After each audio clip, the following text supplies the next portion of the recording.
I've always cooked. I've cooked since I was 13 or 14 years old, and I'm making pizzas in the neighborhood pizza place, and I sought out a medical side of a degree. I came from a family that was nurses and physical education teachers and health teachers, and that was always biology was kind of always at the forefront of my upbringing. So it was kind of a natural path to go into college that way. And by the time I was done with school, I was already a head chef finishing school, and that really was the fire lit inside of me. I didn't have a passion to continue on with my schooling and go into any other field when I got to that point. I really wanted to get overseas and start working for who I thought were the best chefs for me at that point in time.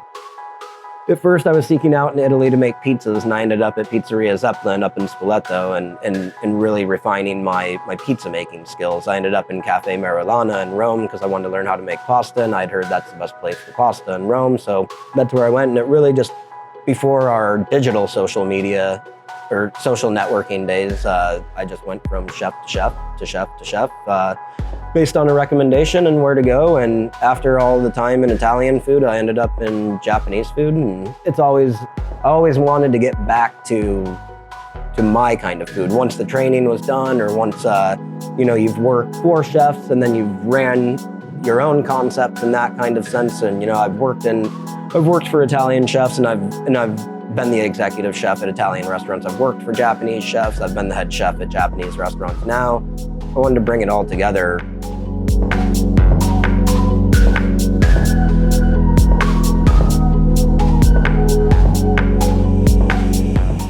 In our a la carte menu, we have a foraged ingredient in every single dish. It may be mesquite flour that we've gathered. It may be carrots, wild carrots, maybe wild onions, it may be something that's wild and native to the desert and forest surrounding from here. But where we really thrive is our tasting menus. Our tasting menus aren't written down. They never have been.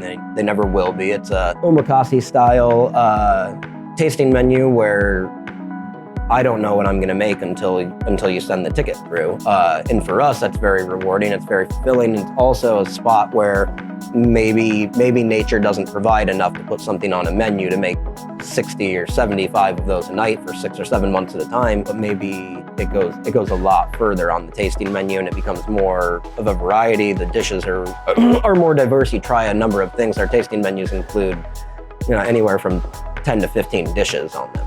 I think we often tell people you have to learn the rules to break the rules. You have to learn the fundamentals. You can't just start in a spot that you think is cool. You have to get a basis of education and work in you should try a number of different kinds of places, different kinds of restaurants to find your niche in this world. I have so many friends and colleagues that are chefs that are nothing like me. Some run hospital kitchens, some run school programs, some work for big hotels, some own a big restaurant group all by themselves. It takes all kinds. You owe it to yourself if you're trying to get into this career to expand your horizon and culturally and culinarily as much as you possibly can. If you haven't been here, you should come up here because you're really missing something.